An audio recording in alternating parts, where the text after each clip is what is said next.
Okay, welcome back to another episode of generating an effective regression analysis for building a trading strategy. Now, in our last episode, we left this off where we learned that the relationship between residuals and predicted values can teach you about homoscedasticity, which means that the residuals behave the same way throughout the whole study. And it also shows you whether or not there is a linear relationship between your target variable and features, which is exactly what you need in order to build the regression analysis in the first place. We know that there's no curved shape here that would suggest a logarithmic or exponential relationship, and there's no fanning that would suggest that as the time period goes on, variance increases as well. So this is a perfectly good plot that suggests that we didn't violate rule 1 or 3, which was linearity or homoscedasticity.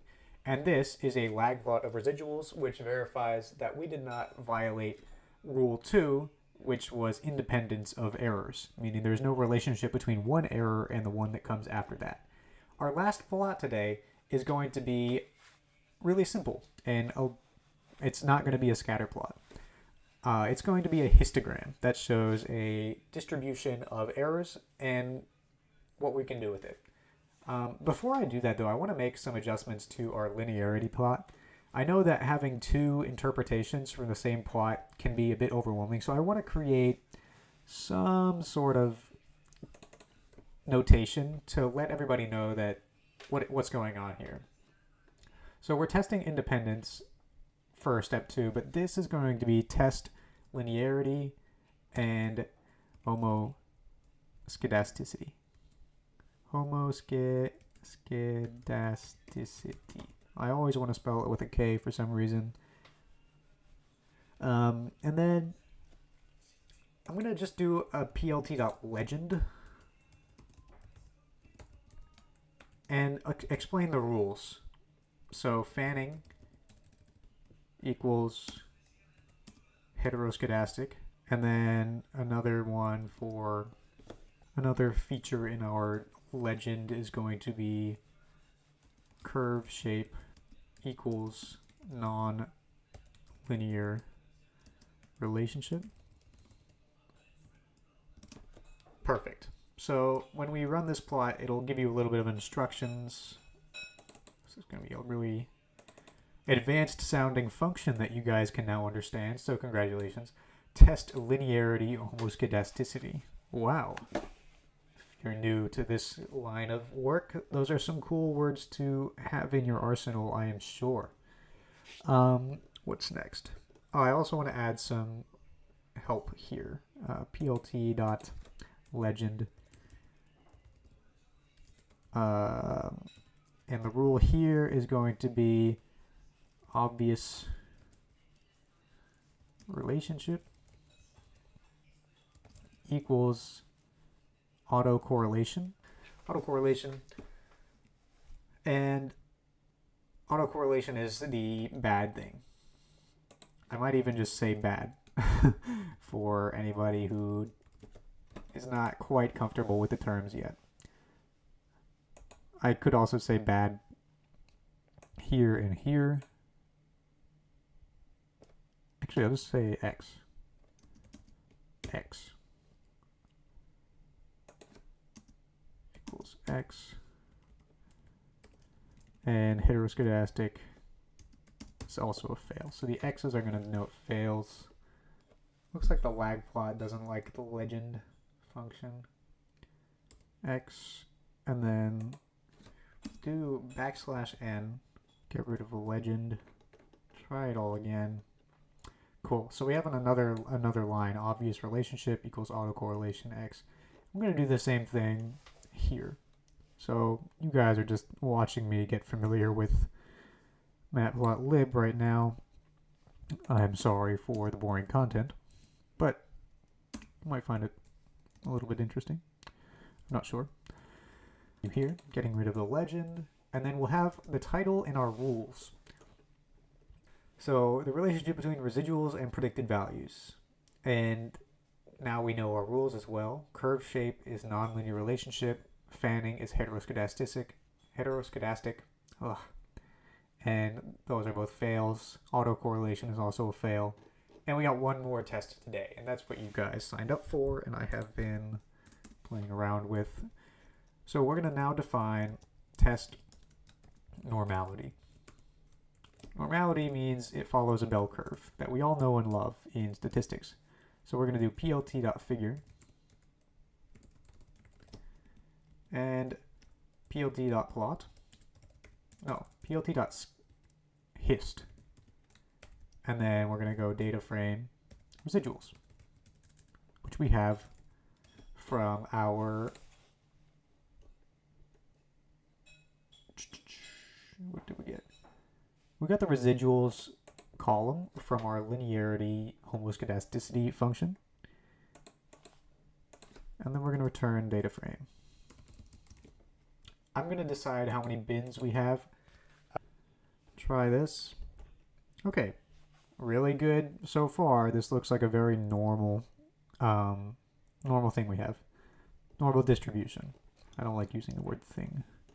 So let's call it a title and then do bins equals 20, because right now it looks like there are 10. 1, 2, 3, 4, 5, 6, 7, 8, 9, 10. Yeah, 10 or so. So let's double that. Screw it. Let's quintuple it so we can see a nice curved shape. I also want to make a title here. plt.title. Skew equals non-normal. Non-normal is the best thing I can come up with. There might actually be a better term for it, but you'll know a non-normal distribution when you see it. It'll be really to the left or really to the right, and it'll have like a long stick that goes all the way out to the end. So this is a normal distribution. This is a nice evenly distributed residual plot.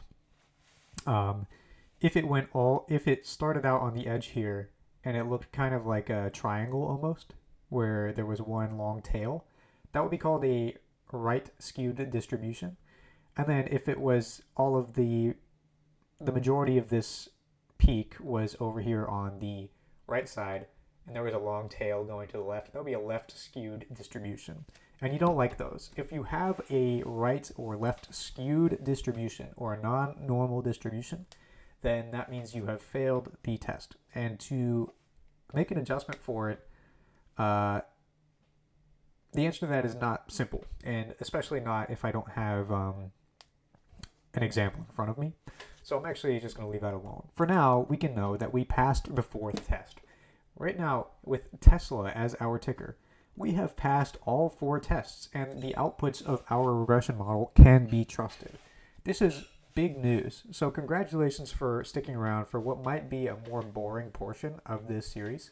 If you're willing to take the time to understand every detail necessary to trust your regression analyses, that means you're willing to take the time to build a trading strategy that might actually work. Anybody who sees this sort of stuff like, oh my gosh, I have to test all of these regression rules and boring charts and blah blah blah, it makes sense, but they just want to make a lot of money trading, they're the ones that will lose money. You are the one that is paying attention to details and is capable of building something that is actually competitive. So congratulations for sticking around. You should be proud of yourself. I'm happy you're here. And I'm happy with what we have so far. I'm really excited to start making these regression analyses more advanced and having this output every single time we conduct it. So we can right away just test if there's any issues. Again, here's what an example of a full output for the S&P 500 would look like. And we'll have all of our plots. Oh, weird shape right off the rip. We've got fanning, which means heteroscedastic. Oh, my bad. And so that means that we couldn't really trust the outputs of our regression model right off the rip. This is a fairly normal looking distribution because it's centered around 0, and both tails are about the same size, and there's no relationship. So we passed 3 out of 4. We would have passed 2 out of 4 if this plot also showed like a curvature shape, which we're unlikely to see because we are using percent changes. So the only thing that we have a problem with right now is heteroscedasticity. That means that over the course of the time Tesla was, or the S&P 500 has been available to trade, volatility has increased substantially.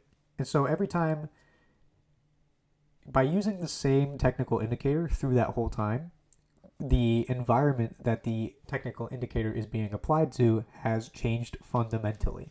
So our results wouldn't be verifiable, trustable. Now, maybe we can just reduce this to be 2 years, remember. And now we can create an effective regression analysis on significantly less data. But it would be valid. Or we could just do Tesla and keep all of our data points, TSLA, go as far back as Yahoo Finance has available for this company, and run a regression analysis on this because it's passed all 4 of our tests. This is centered around 0 with no pattern. This is normally distributed, and there's no relationship here. And there's also no curve here. So that's all 4. Awesome. Now, what we would like is for this to show a relationship, but it does not at all. What a perfect study would look like is a relationship here that's pretty negative looking, a negative relationship here, or a positive relationship. Either one works. A scatter plot that looks exactly like this, a histogram that looks exactly like this, and another scatter plot that looks exactly like this. But instead, although we have passed all 4 tests, there's no relationship between the relative strength index and the close price change tomorrow. Again, we have the ability to change how far we're looking into the future. Right now we're doing tomorrow. We can do next week, 5 days from now. Does your relative strength index show any relationship between next week's price? Again, not really. The R squared is effectively 0, and the coefficient is 0.02, which is not enough to be exciting. And that's very strange. Obvious relationship shows that there's an autocorrelation issue in, and that's exactly what this is. This means that there is a relationship between one error and the following error. Now, what does that mean? Well, it means 1, we can't use the outputs of this regression model or trust them. And it means 2, that when the RSI gets something wrong, like over the course of a week, the following week is in line with that. Or the following day is in line, like the percent change over the day following that will also be wrong. And I bet that this relationship will get stronger as we increase the look ahead window. What happens when we do 10? Does the relationship get even stronger? Yes, it does. And if we do up to 100, this would look almost linear. And why is that? Because we're comparing, oh wow, everything is wrong now. So I can show you some great examples. This is a skew. This is a left-tailed distribution. We cannot, or a left-skewed distribution and left-tailed. This is centered around 0. There's a weird shape here, but not a curved shape, and it's not violating heteroscedasticity. It just means that this is a really volatile stock. It's difficult to predict. This is a skew of residuals, so it would fail 2 tests by looking ahead 100 days. So you definitely don't want to be looking ahead too far, because that makes the percent changes of that time auto-correlated to one another, so no regression analysis could be effective. But if we just do 1 or 2 days ahead,